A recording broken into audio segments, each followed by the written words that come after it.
Deus quer ajudar seu povo a sair da crise espiritual, chamando-a a um genuíno arrependimento.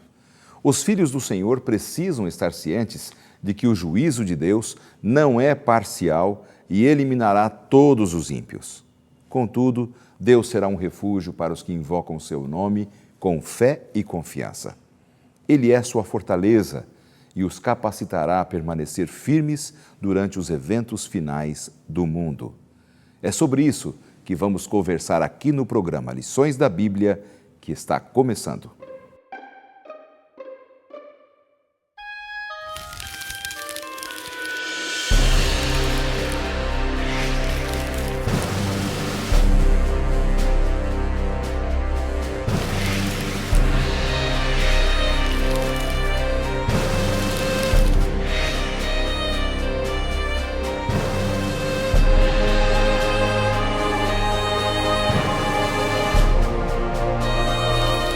O Senhor levanta a voz diante do seu exército, porque muitíssimo grande é o seu arraial, porque é poderoso quem executa as suas ordens.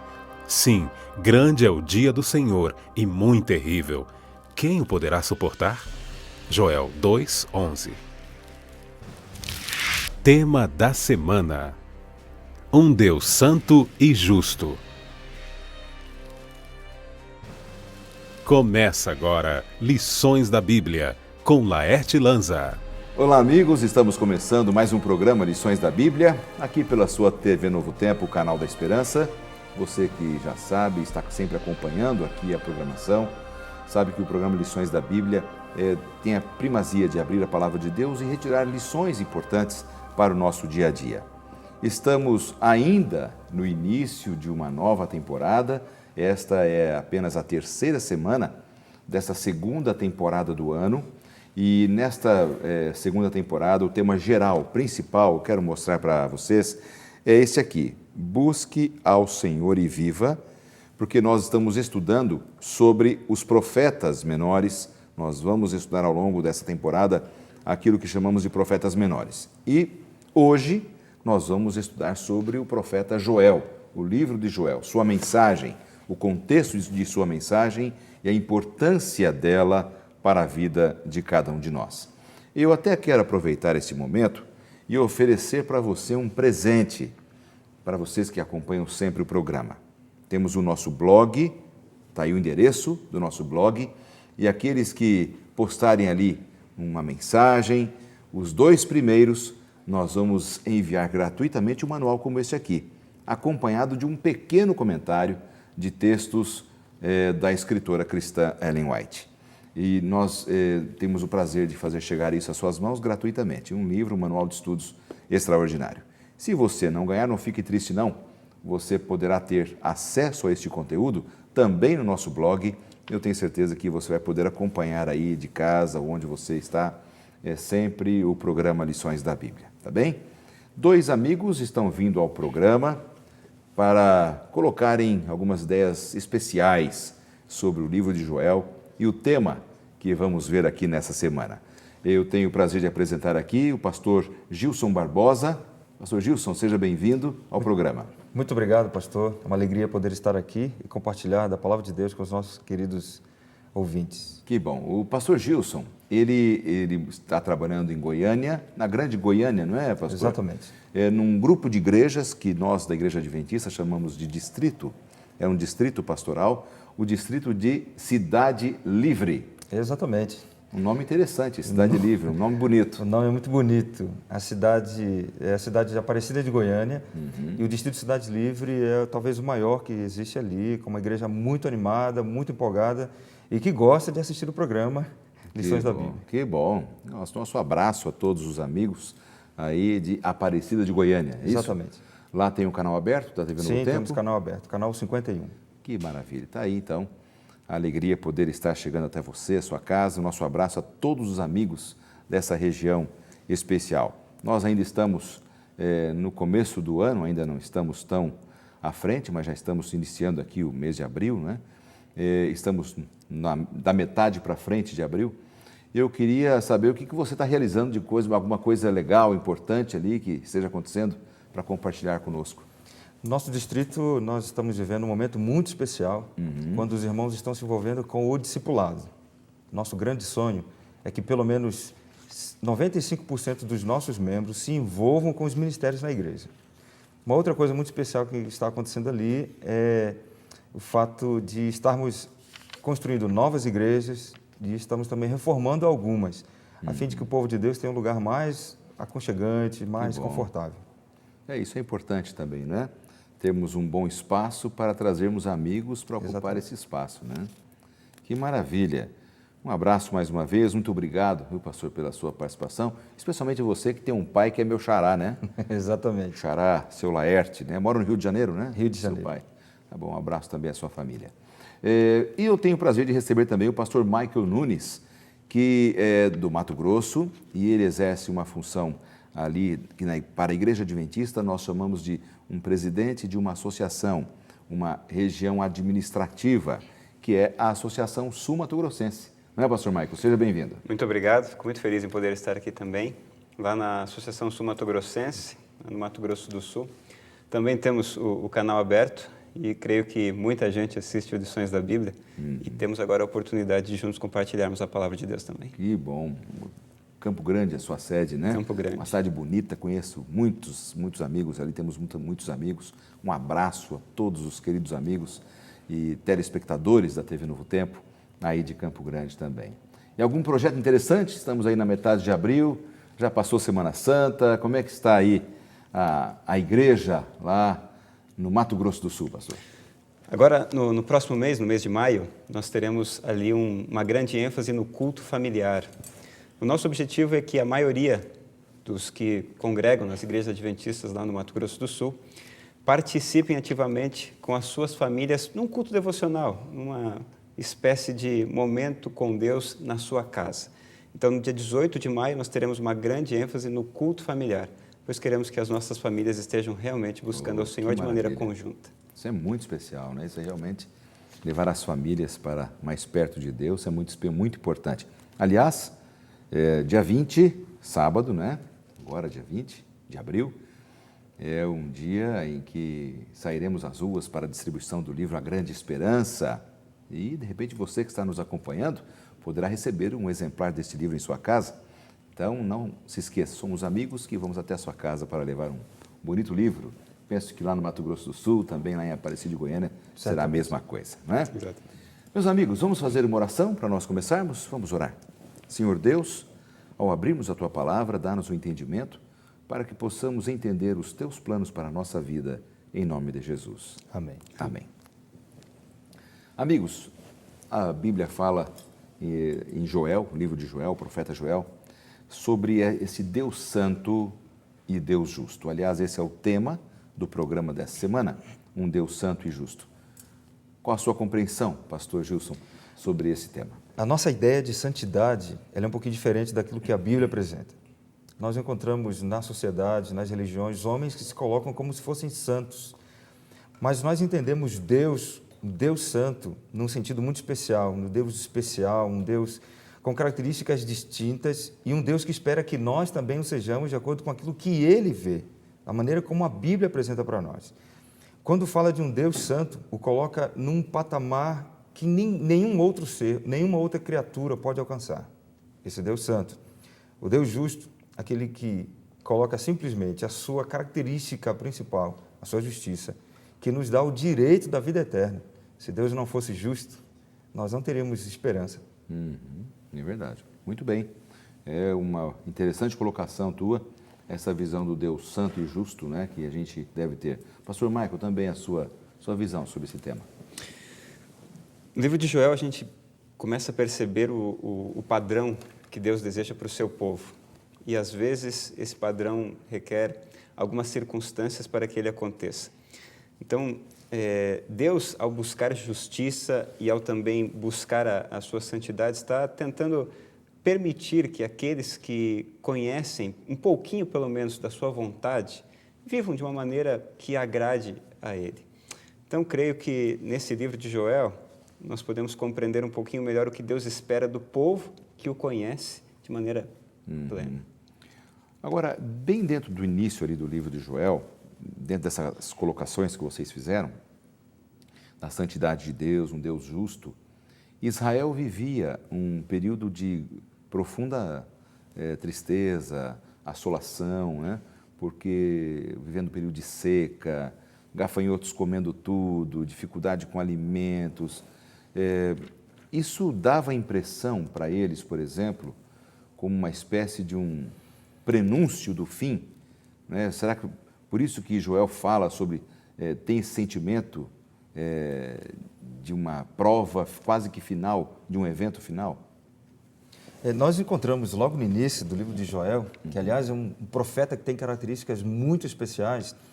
Nós percebemos nele também um outro elemento importante que aparece em muitos profetas. Ele chora pela situação do seu povo, ele sofre com isso.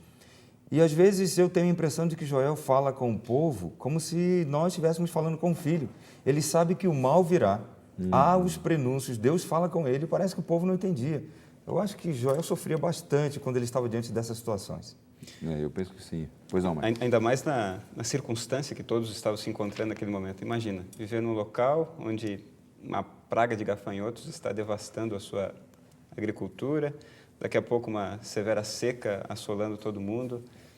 Creio que não foi fácil para aquele profeta viver tudo aquilo que estava acontecendo e ainda assim apresentar um juízo em relação a tudo aquilo. A cena era de um desastre nacional, assim, porque Joel foi contemporâneo de Oséias, né? E de Amós também. De Amós. Então, assim, existiam vários profetas em atividade naquele período e profetas que falaram também sobre a aprovação, o juízo de Deus. A cena era de um desastre nacional? É bom lembrar sempre, pastor, que Deus colocava essas situações como condicionais. Nós percebemos logo no primeiro capítulo Joel fazendo todo o esforço para que o povo pudesse reconhecer a sua situação e abandonar o pecado.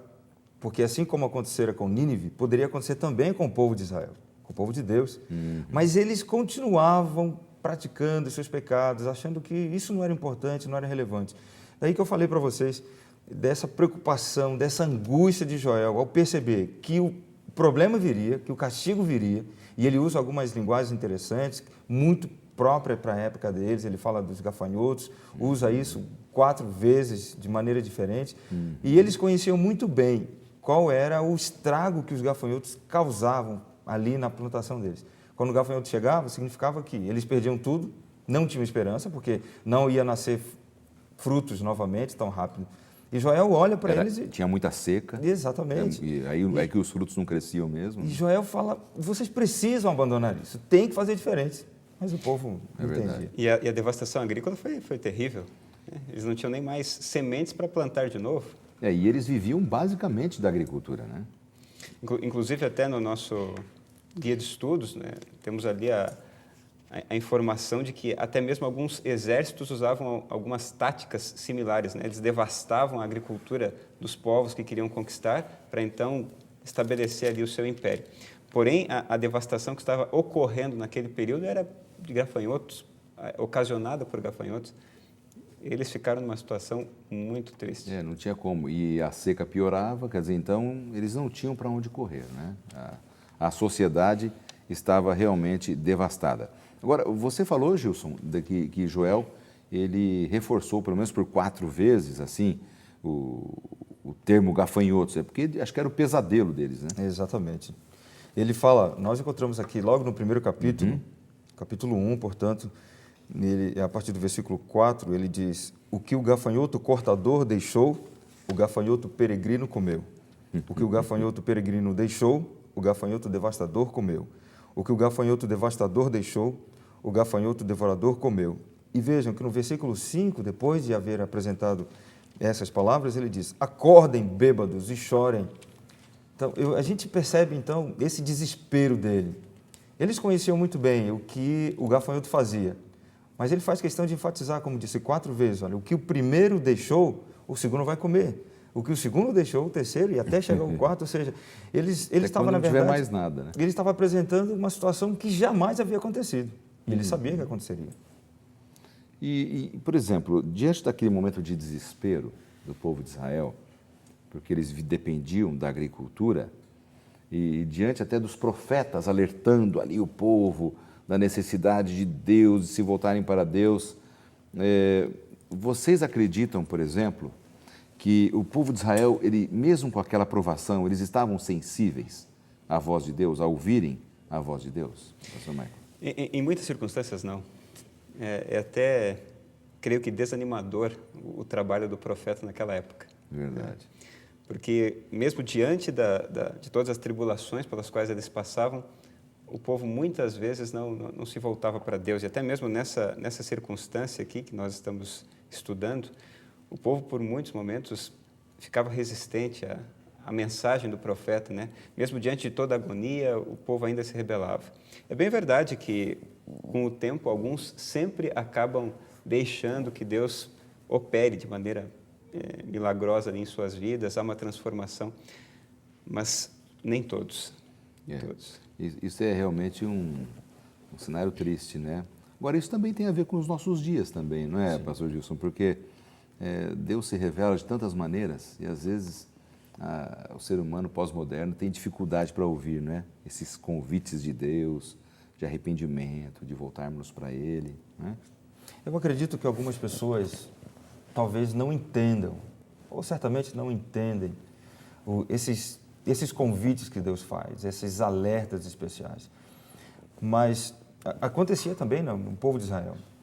Quando o pastor Maico falou da questão do sacerdote, do profeta falar, nem sempre a voz do profeta é ouvida.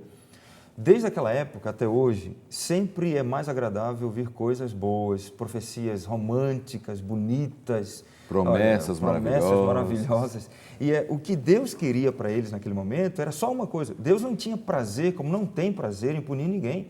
Deus queria que eles entendessem, que voltassem para Ele. Agora, pastor, a gente percebe que ao longo de toda a história do povo de Israel, o povo parece que eles liam a mesma cartilha e eles repetiam. Estavam bem com Deus e Deus os abençoava e parece que na fartura eles se esqueciam de Deus. Esse é o triste retrato, talvez, também da nossa sociedade, né? Quem sabe você que está nos assistindo agora pode compreender bem isso, né? A gente vive numa sociedade dura, que rejeita tudo aquilo que vem de Deus, preferem colocar sua confiança no ser humano ou num sistema político ou qualquer outra coisa, mas nossa confiança tem que ser em Deus, né? E temos que ter os nossos ouvidos sensíveis também a ouvir a sua voz. Nós vamos para um rápido intervalo e já nós voltamos com o segundo bloco do programa dessa semana. Voltamos em instantes.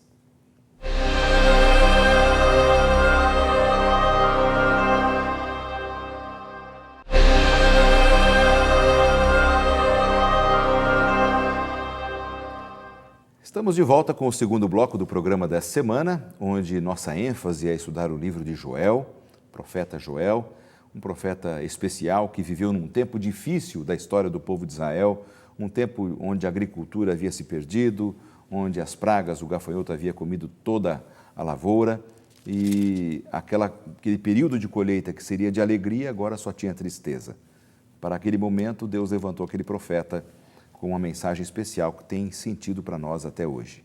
Antes de nós continuarmos aqui com os nossos amigos que nos visitam, os pastores Gilson e Michael, eu quero oferecer para você, mais uma vez, a oportunidade de nós conhecermos mais da vontade de Deus. E nós fazemos isso com muita alegria aqui no programa, você já está acostumado, oferecemos a você a série Princípios, porque através da série Princípios, que é uma forma de se estudar a Bíblia de forma temática, com temas muito especiais para você entender o amor de Deus e o plano de Deus para a sua vida, através dessa série você vai ter um encontro com as verdades bíblicas, um encontro com a vontade de Deus para você. Não perca tempo. Peça este material e a produção do programa vai enviar gratuitamente para o endereço que você solicitar e você vai se alegrar muito. São quase 100 páginas coloridas com muita informação maravilhosa. Tenho certeza que ela vai ajudar a sua família e até amigos, porque você vai emprestando ali para os amigos e muitas pessoas vão conhecer mais do plano de Deus para as suas vidas. Então, agora é o tempo da oportunidade, não perca tempo, tá bom? Vamos voltar aqui com a nossa conversa com os nossos amigos. Nós já vimos aqui uma parte introdutória, falando justamente sobre esta situação do povo de Israel. E agora, normalmente, quando acontecem algumas catástrofes naturais, né, normalmente elas provocam muitas perguntas difíceis, que às vezes até hoje, com o exemplo do passado, nós às vezes nos pegamos fazendo essas perguntas, né? Israel estava assolado demais pela necessidade e que perguntas vinham à mente deles? Vamos começar com o pastor Gilson aqui. Bom, a pergunta mais importante, por que Deus permitia que esse tipo de coisa acontecesse? Eu penso que, mesmo hoje em dia, nós queremos sempre relacionar, causa e efeito. Nós sempre achamos que se alguma coisa ruim acontecer, é porque Deus está querendo nos punir. Alguém que morre, um desemprego, um relacionamento que não vai dar certo. As pessoas tendem sempre a colocar a culpa em Deus, quando isso não é verdade. Nós sabemos que existe o inimigo das nossas almas que faz de tudo para atrapalhar a nossa relação com Deus. Mas, às vezes, também Deus permite que algumas coisas aconteçam em nossa vida para chamar a nossa atenção. Já pensou, pastor, se todas as vezes que eu orasse, Deus respondesse do jeito que eu quero? O próprio Cristo, ao nos ensinar a oração modelo, ele diz, seja feita a tua vontade. E é difícil demais a gente pedir para Deus fazer a vontade dele. Às vezes, eu sou tentado a orar e dizer, Senhor, faça a sua vontade, parênteses, a tua vontade tem que ser essa, eu fecho parênteses, mas não é assim que Deus trabalha. E eu fico pensando agora também o outro lado, né, que também é importante, né? Nessa cultura punitiva de uma sociedade que crê muito na punição, né? É a tradição dessa nossa sociedade sul-americana, né? Eu fico pensando no seguinte, você já pensou a gente ficar a vida inteira olhando para as coisas que acontecem no dia a dia como punição de Deus? A vida é muito triste isso, uma coisa que não tem lógica, né? Ainda mais assim, Deus, ele é responsável por muitas coisas boas, e, na verdade, por todas as coisas boas. Agora, algumas coisas ruins que acontecem ao redor do nosso mundo, não podemos imaginar que seja simplesmente punição de Deus, né? Nós estamos num mundo em que existem problemas, o pecado está aí para atrapalhar muitas coisas. Agora, eu penso o seguinte, muitas vezes Deus ele está um pouco mais interessado no nosso futuro do que no nosso presente. Diante de algumas circunstâncias difíceis, nós acabamos nos voltando para Deus como nunca nos voltaríamos de uma outra forma. Então, diante dos porquês que muita gente lança, e às vezes nós mesmos assim o fazemos, creio que há, sim, sempre espaço para entendermos que, daquele jeito, quem sabe podemos chegar um pouquinho mais próximos do que Deus espera da nossa vida. Fato é que Joel, ao apresentar todo esse pano de fundo desastroso da sua época, estava ali, mais uma vez, chamando o povo, olha, as coisas não estão indo bem, mas o que vocês acham de agora se voltarem para Deus e buscarem a sua presença de maneira plena? Pastor, a tendência do ser humano também é, bom, se Deus está me punindo, eu vou fazer alguma coisa para aplacar a sua ira. Nesse episódio, de maneira muito especial, nós percebemos que Deus, ele trabalha de uma maneira diferente. Vejam, o natural seria que eles agora quisessem oferecer ofertas ao Senhor, só que os gafanhotos comeram a oferta. E a oferta que Deus queria não era aquilo que eles tinham, mas eram eles mesmos. E eles não conseguiam entender isso. Se Deus permitisse que as ofertas continuassem, eles iriam lá, pagariam as suas oferendas e achavam que isso iria resolver o problema. Mas Deus queria o coração deles, era por isso que Deus estava lutando.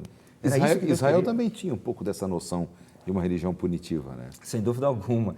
Eles olhavam para Deus dessa maneira. E talvez alguns até olhem hoje. Nós percebemos, por exemplo, quando morre uma criança, às vezes as pessoas, num afã de confortar, colocam a mão no ombro da mãe, do pai e diz, olha, Deus quis assim, dando a ideia de um Deus que é mau. Deus meio sádico, meio tirano, né? Mas João diz que Deus é amor e Deus não se encaixa nessa visão. E Deus o tempo todo vai buscar sempre a nossa mais plena busca daquilo que é correto, certo, mas Sim. não é sempre muito fácil de compreender tudo isso. Não, isso é realmente uma grande verdade. Interessante aqui no verso, a partir do verso 13, Joel ele faz aqui quase que um desafio ao povo, não é? Ele pede ali que eles se vistam com panos de saco, que lamentem, sacerdotes e ministros do altar uivai, vinde ministros, meu Deus, passai a noite vestidos de panos de saco. Joel, ele faz uma proclamação nacional de reavivamento e reforma de vida, pastor Gilson. Olha, pastor, Joel, ele estava deixando muito claro para o povo qual era o propósito de tudo isso, embora eles fossem bastante reticentes em entender. Como eu disse, não havia mais oferta. E agora Deus está olhando para eles quando eu olho principalmente para esse verso 13, eu acho que Joel, sob inspiração divina, estava tentando dizer para eles: vocês precisam viver um clima verdadeiro de arrependimento.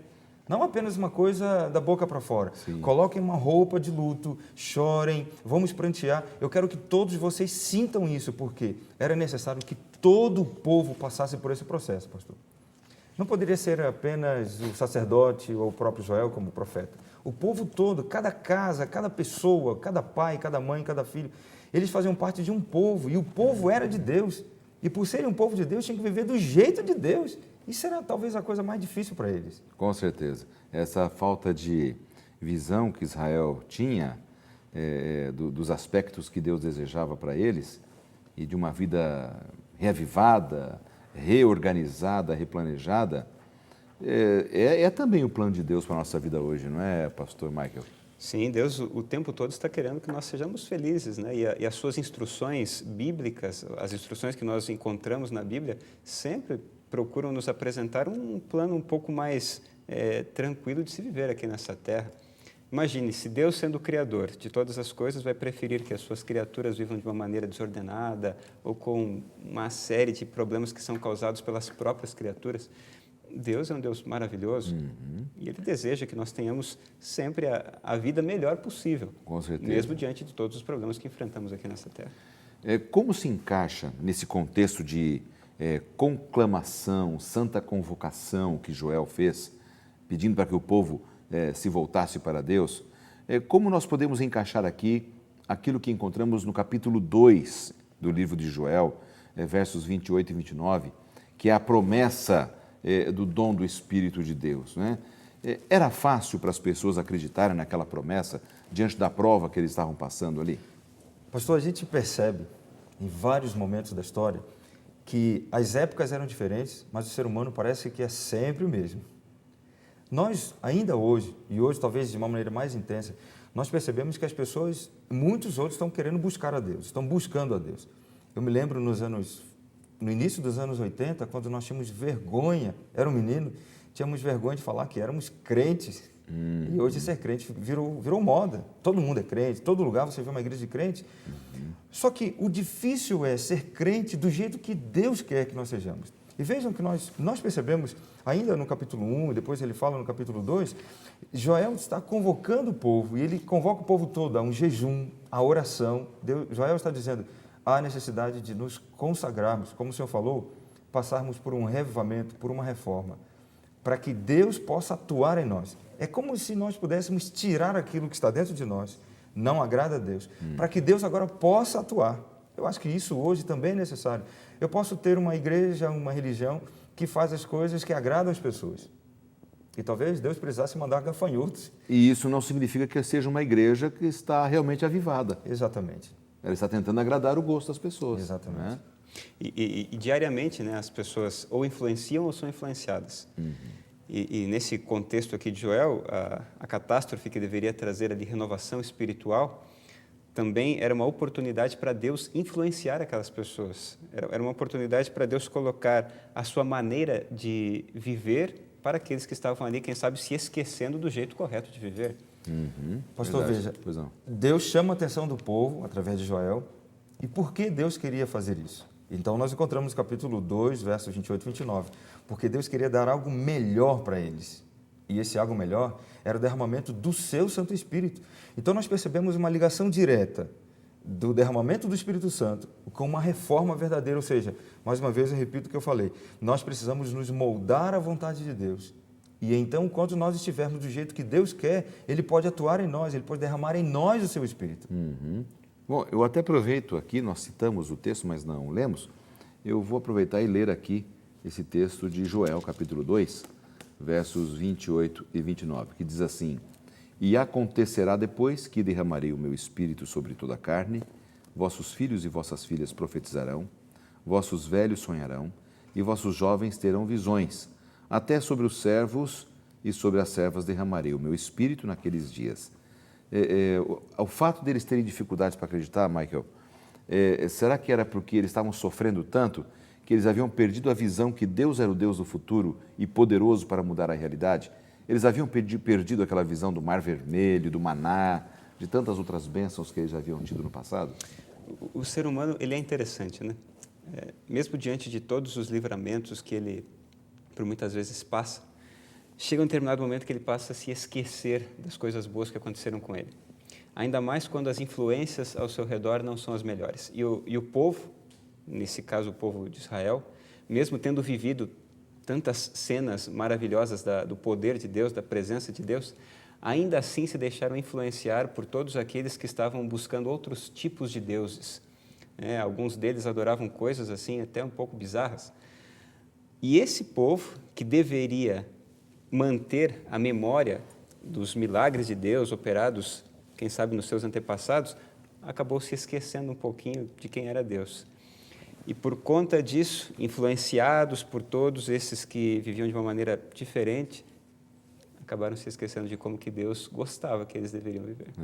Nós estamos vivendo aí há poucos meses, né, da grande tragédia, daquilo que aconteceu lá no sul do Brasil, lá em Santa Maria, com aqueles 200 e tantos jovens que perderam a vida ali. Eu ouvi várias pessoas falando assim, onde é que estava Deus, né?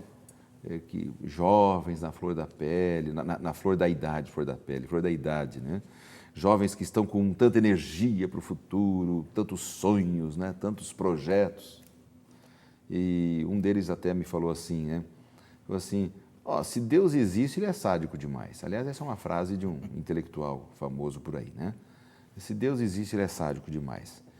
É impressionante como até hoje, em nossos dias, as pessoas têm dificuldade de relacionar as provações de hoje com as promessas de Deus para amanhã. Saber entender isso, acho que é a grande missão nossa, né, Gilson? Pastor, eu tenho 2 filhos. E criança ensina muita coisa para a gente. O meu filho mais velho, quando eu estava vindo para cá, ele disse assim, pai, traz um presente para mim. Todas as vezes que eu viajo para a semana de oração, alguma coisa, ele chegou a dizer para mim que ele gosta que eu viaje porque ele sabe que vai ganhar um presente. Ele não gosta que eu fique longe, mas ele gosta da recompensa. Deus estava falando para eles, vivam desse jeito, eu quero abençoar vocês.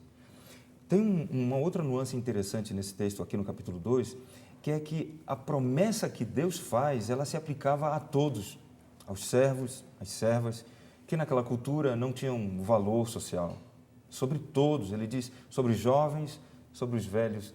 Ou seja, Deus estava mais uma vez dizendo para eles, todos vocês são meus, é a vocês todos que eu quero, independente da raça, da classe social, da idade, ou qualquer outro tipo de distinção que nós possamos fazer.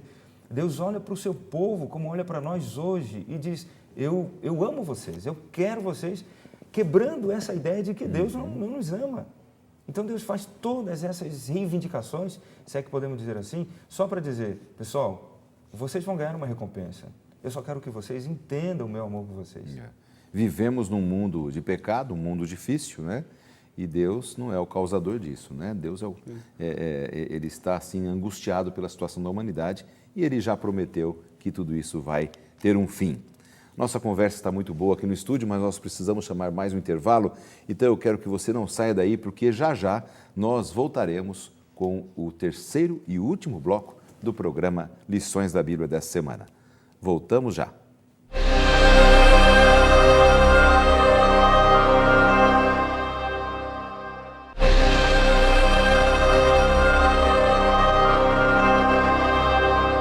Estamos de volta com o terceiro e último bloco do programa dessa semana. Você sabe que, você que já estava acompanhando, claro, sabe que estamos estudando o livro de Joel, o livro da Palavra de Deus, Joel, a sua mensagem de exortação e de importância para Israel e também para a nossa vida hoje nesse mundo pós-moderno, né? A importância de termos a nossa vida nas mãos de Deus.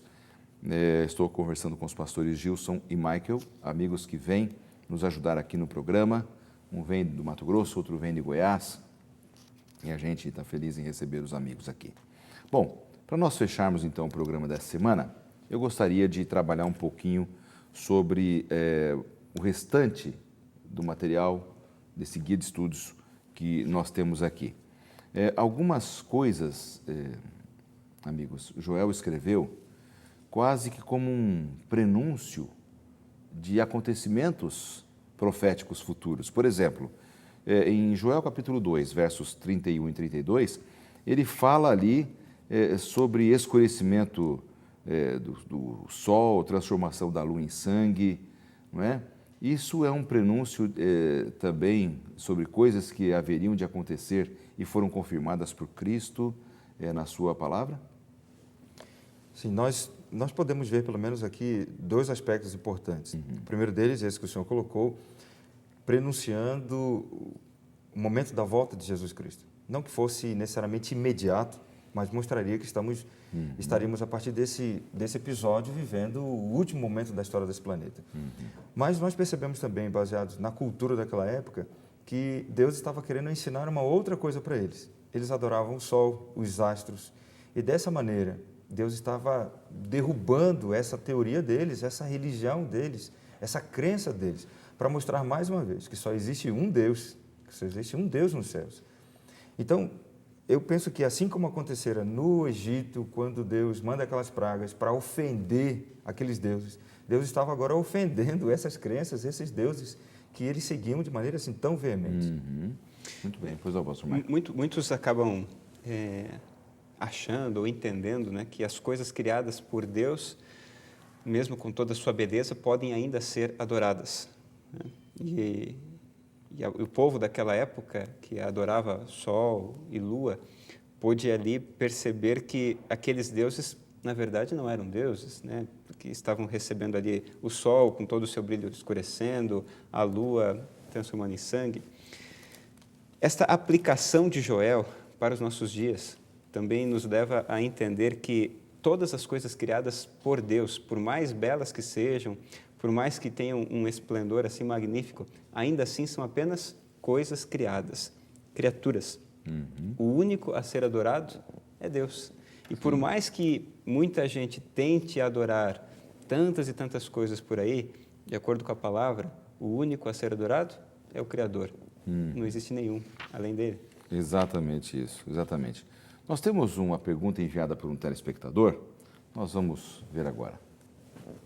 Olá, meu nome é Odair e a minha pergunta é a seguinte: como a mensagem do profeta Joel se aplicava à geração dele e até que ponto ela tem uma aplicação futura? Bom, Joel está falando aqui de revivamento, reforma, de sinais sobre eventos finais, não é? Eventos que aconteceriam no tempo do fim. Como ela se aplica, então, à geração futura? Como eu disse, pastor, os seres humanos continuam os mesmos. E Deus também continua o mesmo.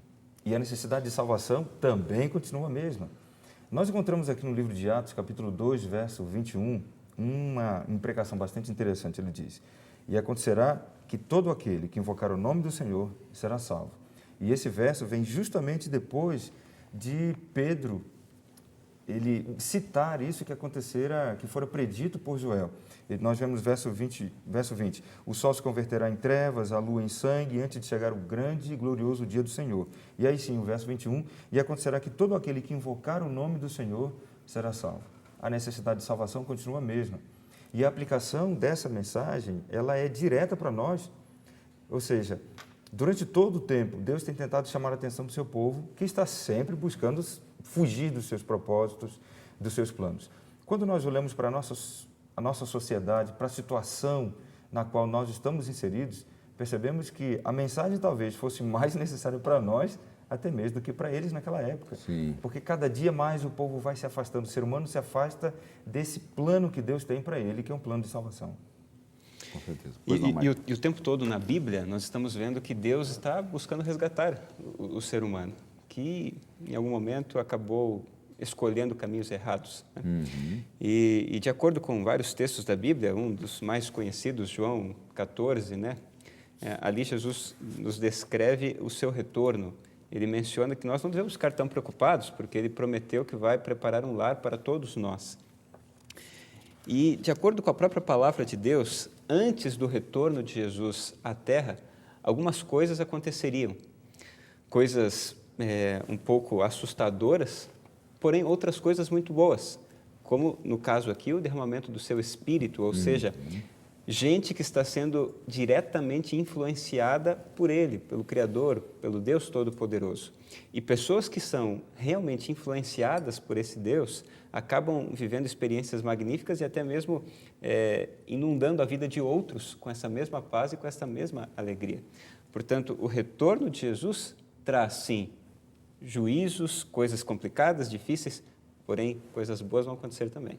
Então, na opinião de vocês, tem ligação, claro, a mensagem de Joel para aquela época com aquilo que vai acontecer no tempo do fim, não é? As pessoas, o tempo muda, mas as pessoas não. As necessidades humanas são as mesmas, não é? E vocês acham que a mesma dificuldade que o povo judeu tinha para confiar em Deus e acreditar, já que essa mensagem pode se aplicar no futuro, que é o que nós estamos vivendo hoje, né? Nós estamos no futuro deles, é a mesma dificuldade que eles tinham de acreditar? Quer dizer, hoje as pessoas, já que elas não mudam, elas têm a mesma dificuldade em acreditar na Bíblia, na Palavra de Deus, nos conselhos de Deus? Pastor, a tendência natural do ser humano é fugir de Deus. Quer se esconder, quer procurar alguma coisa. E ontem à noite eu estava pregando e eu disse que existe um vazio no coração do ser humano do tamanho de Deus. E ao longo da nossa vida, nós estamos tentando preencher esse vazio com outras coisas. Alguns com vícios, outros com divertimentos, outros com outros deuses, com falsas religiões. Mas esse espaço só pode ser preenchido por Deus. A gente está sempre querendo fugir. Deus está sempre querendo se aproximar da gente. E parece que cada vez mais, até mesmo a Bíblia prediz isso, que nos últimos dias os tempos seriam mais difíceis, as pessoas seriam mais caluniadoras, blasfemas. Eu acho que, à medida que o tempo passa, as pessoas vão se tornando cada vez mais dissemelhantes de Deus, mais diferentes de Deus. Então, eu penso que vai ser cada vez mais difícil as pessoas aceitarem que Deus tem esse plano para elas. E Michael, você acha também que, por exemplo, a mesma dificuldade que Joel tinha, nós temos hoje? Já que o mundo é bem diferente, o mundo é muito melhor do que foi naquela época, né? Hoje, o conforto que nós recebemos em nossas casas e a possibilidade de termos o alimento, nós temos uma vantagem muito grande em relação a eles. Mas mesmo assim, estamos em dificuldade? Ou são essas coisas que ajudam a dificultar a nossa fé, a nossa crença? Muitos são os meios pelos quais nós podemos nos perder no meio do caminho. E eu queria até recorrer agora a um texto escrito por uma norte-americana chamada Ellen White, onde ela diz assim: precisamos conhecer nossa verdadeira condição, do contrário, não sentiremos nossa carência do auxílio de Cristo. Necessitamos compreender nosso perigo, do contrário, não correremos para o refúgio. Precisamos sentir a dor de nossas feridas ou não desejaremos a cura. Todo ser humano, ele em algum momento ou outro acaba se perdendo. E muitos por aí nem mais sabem onde encontrar a saída, a solução, ou até mesmo a grande resolução para todos os seus problemas. Mas a verdade é muito clara. Aquele que pode realmente restaurar todas as nossas feridas, prover a cura para todas as nossas dores, é Cristo Jesus. E o tempo todo Ele está tentando fazer isso. É verdade. Bom, então fica aqui uma grande lição, né, para nós que estamos aqui discutindo e para você que está acompanhando o programa. Naquela época de Joel, a grande dificuldade para crer na promessa de Deus era a dificuldade que eles estavam passando. Por que o Senhor permitiu que isso acontecesse? Por quê? Hoje, a dificuldade para alguns não seja essa, ou talvez até para a maioria, seja o excesso de conforto, de tranquilidade. Eu estou tão bem, eu não preciso de Deus agora, eu não preciso confiar nas promessas de Deus agora. Por isso que, em todos os momentos, nós temos que ter o apego a Deus necessário para que Ele faça da nossa vida uma bênção e ilumine sempre o nosso viver. Bom, para a gente começar aqui a partir para o nosso encerramento, Joel também fala no capítulo 3 sobre refúgio em tempo de provas. O capítulo 3 é muito interessante, desse pequenino livro, e mostra exatamente como deve ser o nosso refúgio em tempo de provas. Quem é esse refúgio, ou o que é esse refúgio sobre o qual o profeta se refere, pastor Gilson? A gente percebe que os profetas bíblicos, eles comparavam o futuro julgamento divino ao rugido de um leão. E eu nunca ouvi, assim, ao vivo um leão rugindo, mas imagino que seja uma coisa simplesmente amedrontadora.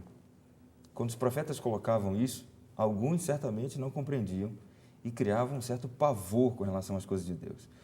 Mas Joel, mais uma vez um profeta com características muito especiais, todas as suas mensagens, elas apresentavam a necessidade de mudança, porque Deus tinha algo melhor, e ele sempre dizia, se mudarem, Deus tem bênçãos para dar para vocês. E nós percebemos que Joel, ele termina o seu livro com uma visão de um mundo transformado, em que um rio flui no meio da Nova Jerusalém, a própria presença de Deus eterno está ali no meio do povo. Então, ele sempre chama a atenção, não olhe só para agora, vamos olhar para o futuro, vamos ver o que Deus tem a dizer para nós. E nós percebemos que essa é a mensagem bíblica, a mensagem cristã, a mensagem evangélica. A gente não pode olhar para hoje. E sabe, pastor, nós encontramos hoje muitas pessoas que pregam um evangelho imediatista. Se você fizer isso hoje, então você hoje vai ser abençoado. Mas Deus, ele quer que nós olhemos um pouquinho mais para frente. Aquilo tudo, todas as coisas bonitas, as descrições que principalmente João faz para nós. E eu penso que João devia olhar muito para as coisas que Joel dizia, porque existe uma ligação muito grande nessa visão, nessa paixão por esse Deus. Deus tem algo especial para nós. Vamos olhar para frente, vamos esperar que Deus cumpra o seu propósito na nossa vida. Maravilha. Joel, pastor Michael, o livro de Joel, né, ele termina com a visão de um mundo transformado. Não é?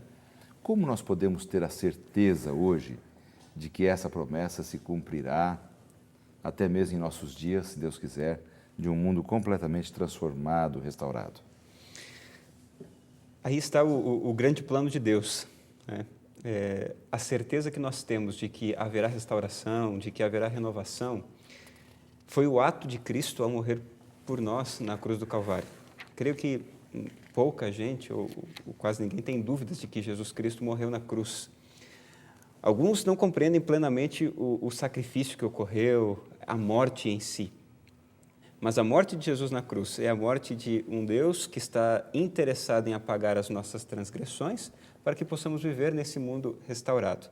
E se existe prova maior, eu não a conheço, porque a cruz do Calvário, Jesus Cristo, sendo Deus, morrendo na cruz, mais uma vez está dizendo para nós assim, se tem um preço no pecado, eu pago o preço, porque no final das contas eu quero que vocês vivam onde eu estou e eu quero que vocês tenham a paz que eu tenho, a única paz que realmente perdura para todo sempre. A prova da cruz, para mim, é fundamental nesse momento em que olhamos para todas as dificuldades que encontramos na vida. Poxa, interessante isso que você fala, porque muitas vezes nós vivemos no mundo de hoje com total descrença ou desconfiança de Deus, de Cristo Jesus, aquilo que Cristo fez, né, na cruz do Calvário. E isso deve ser a nossa expectativa máxima, né, de alegria, a certeza de que do que Deus fez no tempo de Cristo, no tempo dos profetas, que faz a cada dia na vida de tantas pessoas, deve ser a nossa certeza hoje naquilo que Ele deseja estabelecer para cada um de nós, né? Isso é realmente muito especial. Meus amigos, nosso tempo acabou, infelizmente passou bem rápido o tempo, Verdade. Mas é assim mesmo, a gente tem que terminar agora. Eu tenho poucos segundos para cada um para a gente dar uma mensagem para os nossos telespectadores. Vamos começar com o pastor Gilson e aí a gente depois com o pastor Michael. Pois não, pastor Gilson? Deus pede um verdadeiro revivamento e uma reforma. E esses elementos devem ser compostos apenas por aquilo que a Bíblia apresenta para nós. A Bíblia deve ser o guia da nossa vida, porque é através dela que Deus se revela a nós. Se você quer fazer a vontade de Deus, precisa seguir e ouvir a voz de Deus. E importante, pastor, colocar em prática. É isso aí que é o mais importante, obedecer a palavra de Deus, né? Exato. Pastor Gilson, muito obrigado pela sua participação. Deus abençoe o seu ministério. Pastor Michael, também a sua palavra final. Veja, Deus não seria louco em morrer numa cruz simplesmente para que nada acontecesse. O plano de Deus para nós sempre vai ser o melhor. Por mais que às vezes duvidemos de algumas coisas, ainda assim, Deus sempre tem o plano ideal para a nossa vida. Acreditar nesse plano e confiar em sua palavra é a melhor escolha que nós podemos fazer. Obrigado, pastor Michael. Deus te abençoe seu ministério. Deus abençoe a você, amigo telespectador, aqui da Novo Tempo, possamos ter a nossa vida nas mãos de Deus e uma vida preocupada com reavivamento, com reforma de vida, de fé, porque em breve Jesus voltará e nos levará para a vida eterna, né? Que Deus os abençoe. Vamos orar para terminarmos o programa. Pai querido, estamos nas Tuas mãos e faça da nossa vida aquilo que Tu desejas. Amém. Operes em nós um grande reavivamento, uma poderosa reforma. Em nome de Jesus. Amém. Amém.